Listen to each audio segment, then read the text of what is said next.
Everyone, कैसे हैं आप सभी। आई एम श्योर कि आप सभी ठीक होंगे। तो चलिए हम आज का वीडियो स्टार्ट करते हैं। आज के वीडियो में हम डील करने वाले हैं फार्माकोलॉजी का एक बहुत इंपॉर्टेंट क्वेश्चन, जो है हाइपरटेंसिव एंटी हाइपरटेंसिव ड्रग, यानी कि ऐसे ड्रग जो किसी भी पर्सन की बॉडी में जो ब्लड प्रेशर का लेवल है उसे कम करते हैं, उन्हें हम डील करेंगे। ये जो क्वेश्चन है प्रीवियस ईयर में पूछा गया था, 5 नंबर में 2 बार पूछा गया था। तो हम इसे आज डील करेंगे। जो लोग चैनल पर नए हो वो चैनल को सब्सक्राइब करें, वीडियो को लाइक करें और अपने दोस्तों के साथ शेयर ज़रूर करें। तो चलिए स्टार्ट करते हैं। सबसे पहले तो हम देखते हैं हाइपरटेंशन होता क्या है। हाइपरटेंशन दैट मीन्स कि अगर कोई पर्सन है, उसकी बॉडी में जो ब्लड फ्लो हो रहा है किसी भी रीज़न की वजह से, टेंशन, स्ट्रेस या फिर किसी ड्रग के साइड इफ़ेक्ट की वजह से, वो प्रेशर एकदम से इंक्रीज़ हो जाता है, जिसकी वजह से किसी भी पर्सन को जो है शरीर में दिक्कतें शो होने लगती है। तो ये कहलाता है हाइपरटेंशन। मतलब जो नॉर्मल ब्लड प्रेशर का लेवल होता है वो 120/80 mmHg होता है, लेकिन अगर इससे ज़्यादा हो, जैसे कि 120/80 mmHg से अगर ब्लड प्रेशर ज़्यादा होता है तो उसे हाइपरटेंशन में कंसीडर किया जाता है। और ऐसे ड्रग जो हाई ब्लड प्रेशर को कम करने के लिए यूज़ किए जाते हैं उन्हें एंटी हाइपरटेंसिव ड्रग कहा जाता है। ठीक है, अब हम स्टार्ट करते हैं इंट्रोडक्शन से। Anti hypertensive drug are medication used to lower high blood pressure hypertension. मतलब ऐसे ड्रग जिन्हें हाई ब्लड प्रेशर को कम करने के लिए यूज़ किया जाता है, एंटी हाइपरटेंसिव ड्रग कहलाते हैं। They help prevent serious health problems like heart attack, stroke, kidney failure and I damage. ये जो ड्रग्स होते हैं एंटी हाइपरटेंसिव ड्रग, ये इमरजेंसी में यूज़ किए जाते हैं। कि एमरजेंसी कंडीशन कैसे, जैसे हार्ट अटैक हो गया, स्ट्रोक हो गया, किडनी फेलियर हो गया या फिर आई डैमेज हो गया, इन कंडीशन में एंटी हाइपरटेंसिव ड्रग को यूज़ किया जाता है। और नॉर्मली भी जो हाइपरटेंसिव ड्रग है वो जिनका अधिकतर जिन्हें हाइपरटेंशन की शिकायत होती है वो लोग भी लेते हैं। This drug work by relaxing blood vessels, reducing heart workload और removing excess fluid from the body. ये जो ड्रग होते हैं ये हमारी जो ब्लड वेसल होती है इनको थोड़ा थोड़ा डायलेट कर देते हैं, जिनकी वजह से उनके अंदर जो प्रेशर है वो कम हो जाता है और जो हार्ट के ऊपर का वर्कलोड कम हो जाता है। तो इस तरीके से जो है ये ड्रग वर्क करते हैं। मतलब कि ये जो ड्रग है हमारी ब्लड वेसल्स को डायलेट कर देते हैं, जिनकी वजह से जो ब्लड वेसल्स है वो रिलैक्स हो जाती है, हार्ट के ऊपर ब्लड का प्रेशर कम हो जाता है। और ये ड्रग जो एक्सेस फ्लूइड होता है बॉडी में उन्हें यूरिन के थ्रू एक्सक्रीट आउट करवा देते हैं, जिसकी वजह से बॉडी में फ्लूइड का जो वॉल्यूम है वो नॉर्मल रहता है, जितने की नीड होती है उतना ही रहता है। जिसकी वजह से क्या होता है, ना हार्ट पे ज़्यादा ब्लड प्रेशर पड़ता है और ना ही बॉडी में ब्लड का प्रेशर ज़्यादा रहता है। ठीक है, these are several types including ACE inhibitors, beta blockers, calcium channel blockers, diuretic and ARBs। मतलब ये जो है अलग अलग टाइप के ड्रग्स है जैसे कि ACE इनहिबिटर और beta blockers, calcium channel blockers और डायूरेटिक, ये सारे जो है एंटी हाइपरटेंसिव ड्रग के टाइप है। इन्हें हम डिटेल में आगे डिस्कस करेंगे। ठीक है, proper use of these drugs help in maintaining normal blood pressure and promoting vital organ. मतलब जो इन ड्रग का अगर प्रॉपर यूज़ किया जाए तो इन ड्रग की वजह से हमारा जो ब्लड प्रेशर है वो नॉर्मलाइज रहेगा और हमारे जो वाइटल ऑर्गन्स है वो भी सही सलामत रहेंगे। लेकिन इन ड्रग्स का जो है एक नॉर्मल और प्रॉपर यूज़ होना ज़रूरी है। मतलब सही टाइम पे सही मेडिकेशन लेना ज़रूरी है।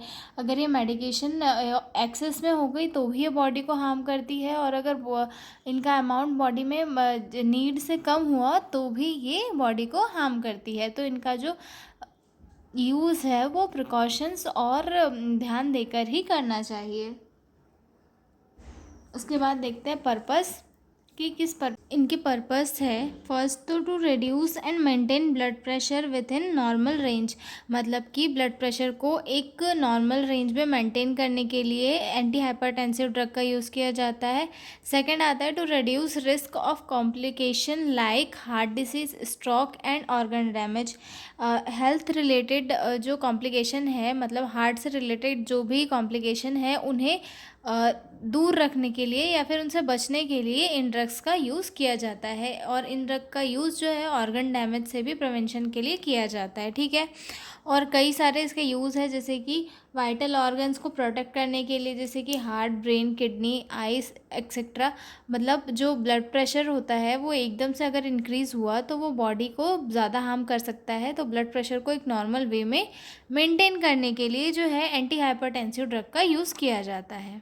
अब हम देखते हैं इसका मैकेनिज्म ऑफ एक्शन। जो ड्रग है एंटी हाइपरटेंसिव ड्रग, वो अलग अलग टाइप के हैं। जो अलग अलग टाइप के ड्रग अपने अलग अलग वर्क शो करते हैं, मतलब उनका अलग अलग मैकेनिज्म ऑफ एक्शन शो होता है। तो फर्स्ट है ACE इनहिबिटर्स। ACE इनहिबिटर्स यानी कि एंजियोटेंसिन कन्वर्टिंग एंजाइम इनहिबिटर्स। इसका एक एग्जाम्पल है एनालप्रिल, ठीक है। तो ये जो ACE इनहिबिटर्स है, तो जो ACE है यानी कि एंजियोटेंसिन कन्वर्टिंग एंजाइम जो है हमारी बॉडी के रेनिन एंजियोटेंसिन सिस्टम यानी कि रास का एक पार्ट है। इसका मेन वर्क बीपी को कंट्रोल करना होता है। जो एंजियोटेंसिन कन्वर्टिंग एंजाइम होता है यानी कि ACE, वो एंजियोटेंसिन फर्स्ट को एंजियोटेंसिन सेकंड में कन्वर्ट करने का काम करता है, ठीक है। जब एंजियोटेंसिन फर्स्ट एंजियोटेंसिन सेकंड में कन्वर्ट हो जाता है तो ये जो ब्लड वेसल है उसको नैरो करता है, जिसकी वजह से ब्लड में प्रेशर बढ़ता है। तो जो ACE इनहिबिटर्स है वो उस जो एंजाइम है यानी कि एंजियोटेंसिन कन्वर्टिंग एंजाइम है उसी को इनहिबिट कर देते हैं, यानी कि उसी को रोक देते हैं, जिसकी वजह से जो एंजियोटेंसिन फर्स्ट है वो एंजियोटेंसिन सेकंड में कन्वर्ट नहीं हो पाता, जिसकी वजह से जो ब्लड वेसल्स है वो रिलैक्स रहती है और बॉडी में ब्लड का प्रेशर जो है नॉर्मल रहता है, ठीक है। तो ये फर्स्ट का मैकेनिज्म ऑफ एक्शन हो गया। सेकंड का मैकेनिज्म ऑफ एक्शन देखते हैं बीटा ब्लॉकर्स का, कि बीटा ब्लॉकर्स क्या कहते हैं। बीटा ब्लॉकर्स का एक एग्जाम्पल है एटेनोलॉल। बीटा ब्लॉकर्स में क्या कहते हैं कि block beta receptor in the heart. हमारे हार्ट में जो बीटा रिसेप्टर होते हैं उन्हें ब्लॉक कर देते हैं। बीटा ब्लॉकर मतलब ये जो ड्रग्स है बीटा एड्रीनर्जिक रिसेप्टर्स को ब्लॉक करती है और ये रिसेप्टर्स हार्ट और ब्लड वेसल में प्रेजेंट होते हैं। जब यह ब्लॉक हो जाते हैं तो हार्ट रेट स्लो हो जाती है, हार्ट कम फोर्स से ब्लड पंप करता है, बीपी कम हो जाता है और O2 की डिमांड भी कम हो जाती है। यानी कि बीटा ब्लॉकर्स जो ड्रग है वो बीटा एड्रीनर्जिक रिसेप्टर्स को ब्लॉक कर देती है, जिसकी वजह से जो ब्लड वेसल है ठीक है। बीटा ब्लॉकर का यूज़ क्यों किया जाता है। जो बीटा ब्लॉकर्स होते हैं उनका यूज़ हार्ट और ब्लड वेसल्स में प्रेजेंट रहने वाले बीटा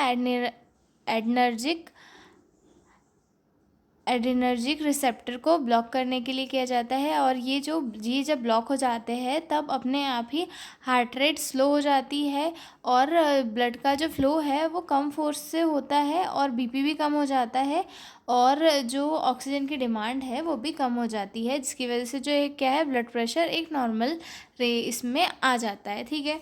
उसके बाद तीसरा पॉइंट है कैल्शियम चैनल ब्लॉकर, ठीक है। इसका एग्जाम्पल है एमोल्डिपिन, ठीक है। ये जो मेडिसिन है वो कैल्शियम की एंट्री को ही रोक देती है हार्ट और ब्लड वेसल की मसल सेल्स में, ठीक है।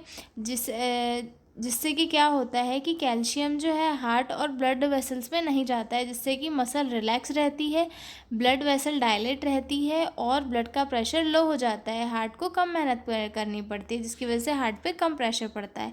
ये जो होती है कैल्शियम चैनल ब्लॉकर्स, यानी कि ये कैल्शियम को हार्ट में और ब्लड वेसल्स में एंट्री नहीं करने देती, जिसकी वजह से हार्ट जो है प्रॉपरली अपना फंक्शन करता है। उसके बाद डायूरेटिक क्या करते हैं, बॉडी से एक्सेस फ्लूइड को वाटर के साथ यूरिन के थ्रू बाहर कर देते हैं, जिसकी वजह से बॉडी में ब्लड का प्रेशर नॉर्मलाइज रहता है। अगला पॉइंट है एंजियोटेंसिन सेकेंड रिसेप्टर ब्लॉकर्स।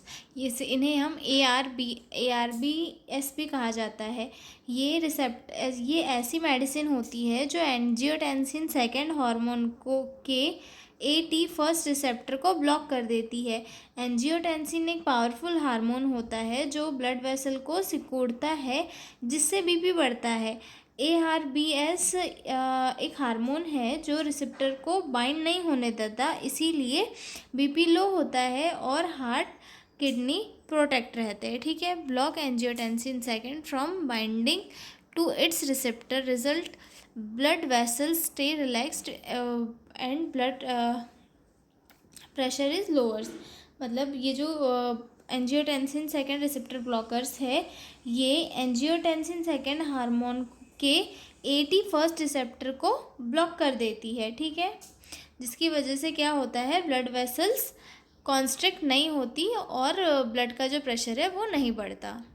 ठीक है। आई होप आपको इसका मैकेनिज्म ऑफ एक्शन समझ में आया होगा। अगला पॉइंट है इसके बाद इंडिकेशन में है हाई ब्लड प्रेशर, प्राइमरी और secondary hypertension, heart failure, chronic kidney disease, post heart attack to prevent failure episode, risk to stroke और हार्ट अटैक। देन आता है कॉन्ट्राइंडिकेशन। इसके कॉन्ट्राइंडिकेशन में लो ब्लड प्रेशर में जो है एंटी हाइपरटेंसिव ड्रग नहीं दिए जाते, सीवियर किडनी और लिवर प्रॉब्लम्स के दौरान भी नहीं दिए जाते, प्रेगनेंसी में भी कई बार जो है एंटी हाइपरटेंसिव ड्रग नहीं दिए जाते, क्योंकि इससे फीटस को खतरा होता है। ठीक है। Certain heart condition for example heart block, avoid beta blockers. ठीक है। जिनके हार्ट में कोई कॉम्प्लिकेशन होती है उन्हें बीटा ब्लॉकर्स नहीं दिए जाते, इनकी वजह से और ज़्यादा कॉम्प्लिकेशन क्रिएट हो सकती है, इसीलिए। उसके बाद allergic reaction to the drugs, मतलब अगर किसी भी टाइप के ड्रग से कोई एलर्जिक रिएक्शन हो तो उस पेशेंट को भी नहीं दिया जाता है। ठीक है। अब इसके जो है फार्माकोकाइनेटिक देख लेते हैं। फार्माकोकाइनेटिक में है सबसे first absorption, most well absorb orally, मतलब ओरली लिए जाते हैं। Distribution, drug travel in the blood to target organ, मतलब इसका जो डिस्ट्रीब्यूशन होता है ये मोस्टली ब्लड में होता है और उसके थ्रू ये टारगेट ऑर्गन में जाते हैं। उसके बाद metabolism mostly in the liver, मतलब इसका जो मेटाबॉलिज्म है ये मोस्टली लिवर के अंदर होता है। एक्सक्रीशन रिमूव बाय किडनी, मतलब एक्सक्रीशन जो है किडनी के थ्रू होता है। इसका फार्मेको डायनेमिक देख लेते हैं। Effect on blood vessels make them relax और वाइडन। फार्मेकोकाइनेटिक दैट मीन्स हमारी बॉडी जो है वो ड्रग के साथ क्या करती है, उसे कैसे ऑब्जॉर्व करती है, कैसे उसको बॉडी में उसका डिस्ट्रीब्यूशन होता है और कैसे जो है उसका एक्सक्रीशन होता है। और फार्मेकोडायनेमिक दैट मीन्स कि ड्रग हमारी बॉडी में जाके क्या क्या करता है, तो ड्रग हमारी बॉडी में जाके क्या क्या इफेक्ट शो करता है। तो ये जो एंटी हाइपरटेंसिव ड्रग है वो बॉडी को में जाकर मसल्स को रिलैक्स करते हैं और जो ब्लड वेसल्स होती है उन्हें कॉन्स्ट्रिक्ट होने से बचाकर उन्हें उनके डायलेट करके रखती है। ठीक है। Effect on heart, slow down heart rate और फोर्स। जो एंटी हाइपरटेंसिव ड्रग होती है वो ब्लड की जो हार्ट रेट होती है उसे स्लो करके रखती है और उस पर जो फोर्स है वो भी कम बनाए रखती है। ठीक है। Overall result, decreased resistance, lower BP, reduce heart workload, मतलब ओवरऑल जो रिज़ल्ट है उसका इस एंटी हाइपरटेंसिव ड्रग्स का ये है कि ये ब्लड प्रेशर को कम करती है और हार्ट का जो वर्कलोड है उसे कम करके रखती है। अब ड्रग है उसके साइड इफ़ेक्ट तो होंगे ही होंगे, तो चलिए इन्हें भी स्टडी कर लेते हैं। तो फर्स्ट है AC इनहिबिटर्स के क्या क्या साइड इफ़ेक्ट है। Dry cough, dizziness, headache, high potassium, kidney problems, ये सारे जो है AC इनहिबिटर्स के साइड इफ़ेक्ट है। उसके बाद अगला पॉइंट है बीटा ब्लॉकर्स के क्या क्या साइड इफ़ेक्ट है। Slow heart rate, fatigue, cold hands, feet, dizziness, depression, ये सारी चीज़ें जो है बीटा ब्लॉकर्स के साइड इफ़ेक्ट है। उसके बाद calcium channel blockers, swelling in ankles, flushing, headache, dizziness, constipation, ये कैल्शियम चैनल ब्लॉकर्स के एग्जाम्पल है। डायूरेटिक में फ्रिक्वेंट यूरिनेशन होता है, डिहाइड्रेशन होता है, लो पोटेशियम होता है और मसल क्रैम्प देखने के लिए मिलता है। उसके बाद जो ARBS है उनके साइड इफ़ेक्ट में इंक्लूड होता है डिजीनेस, हेडेक, हाई पोटेशियम और फटीग, ठीक है। उसके बाद सीरियस साइड इफ़ेक्ट भी होते हैं एंटी हाइपरटेंसिव ड्रग के, जिन्हें देखते हैं। सीवियर साइड इफ़ेक्ट में क्या है, वेरी लो बीपी, मतलब अगर एंटी हाइपरटेंसिव ड्रग का डोज अगर सही नहीं है तो एकदम से किसी पेशेंट का ब्लड प्रेशर जो है कम हो जाएगा, इरेगुलर और स्लो हार्ट बीट हो जाएगी, ठीक है। डिफ़िकल्टी इन ब्रीथिंग और चेस्ट पेन होने लगेगा। Severe allergic reaction, rash, swelling, face और थ्रॉट, ये सारी चीज़ें जो है सीरियस साइड इफ़ेक्ट में इंक्लूड होगी। उसके बाद अगला पॉइंट है जो हमारी नर्सिंग में इम्पॉर्टेंट है, वो है नर्सिंग रिस्पॉन्सिबिलिटी, कि एंटी हाइपरटेंसिव ड्रग जब हम किसी पेशेंट को देते हैं तो उस टाइम पे क्या क्या रिस्पॉन्सिबिलिटी बनती है एक नर्स की, हम उसे डील करते हैं। तो सबसे फर्स्ट तो उसका बीपी चेक करना होगा कि पर्सन का बीपी कितना है, उसके अकॉर्डिंग हम उसे ड्रग देंगे। उसके बाद hold the drug and inform the direct doctor if BP is too low. अगर पेशेंट का बीपी काफ़ी कम है तो सबसे पहले डॉक्टर को इन्फॉर्म करना चाहिए ड्रग को होल्ड करके, और उसके बाद में कोई भी नेक्स्ट ट्रीटमेंट प्लान करना चाहिए। Monitor heart rate specially for beta blockers as they can slow the heart rate, मतलब जब किसी पेशेंट को बीटा ब्लॉकर्स दिए जा रहे हैं तो उस टाइम पे हार्ट रेट को कंटिन्यूसली मॉनिटर करना चाहिए, क्योंकि इससे जो हार्ट रेट है वो काफ़ी स्लो हो जाती है। असेस फॉर साइड इफ़ेक्ट, कोई साइड इफ़ेक्ट तो शो नहीं हो रहे, उसके लिए असेस करना चाहिए। Monitor fluid balance, check weight, intake, output, sign of dehydration. अगर किसी पेशेंट को एंटी हाइपरटेंसिव ड्रग में डायूरेटिक दिया जा रहा है तो उस टाइम पे पेशेंट का output input chart properly maintain होना चाहिए और उनका जो वेट है वो भी डेली चेक होना चाहिए, क्योंकि जो डायूरेटिक थेरेपी है उससे पेशेंट के फ्लूइड और इलेक्ट्रोलाइट इम्बैलेंस होता है और उसके वेट पे भी काफ़ी असर पड़ता है, ठीक है। Educate the patient about eating low salt diet and regular follow up. Patient को लो सॉल्ट वाली डाइट के बारे में बताना चाहिए, उसे इनकरेज करना चाहिए कि आप अपने फूड में या फिर अपने डाइट में ज़्यादा सॉल्ट ना लें, क्योंकि ये आपकी सेहत के लिए हानिकारक है। उसके बाद ऑब्जर्व फॉर ड्रग इंटरेक्शन, अगर उस पेशेंट को कोई और भी ड्रग चल रहा है तो उसके साथ में अगर हम एंटी हाइपरटेंसिव ड्रग दे रहे हैं तो उसका क्या इंटरेक्शन है, हमें वो भी ऑब्जर्व करना इम्पॉर्टेंट है, क्योंकि अगर दोनों ड्रग एक साथ जा रही है तो हो सकता है वो पेशेंट की बॉडी में कोई डिसएडवांटेज कॉज करे, ठीक है। उसके बाद चेक लैब वैल्यूज़, मतलब लैब वैल्यूज़ करवानी चाहिए, जैसे कि इलेक्ट्रोलाइट इम्बैलेंस चेक करवाना चाहिए, किडनी फंक्शन, LFT या फिर लिवर फंक्शनिंग, ये सारी चीज़ें करवानी चाहिए, ठीक है। तो हमने देखा anti hypertensive drugs. I am sure कि आपको पसंद आया होगा। तो अब हम मिलेंगे अगले वीडियो में, तब तक के लिए बाय बाय। चैनल को सब्सक्राइब, वीडियो को लाइक करना बिल्कुल ना भूलें।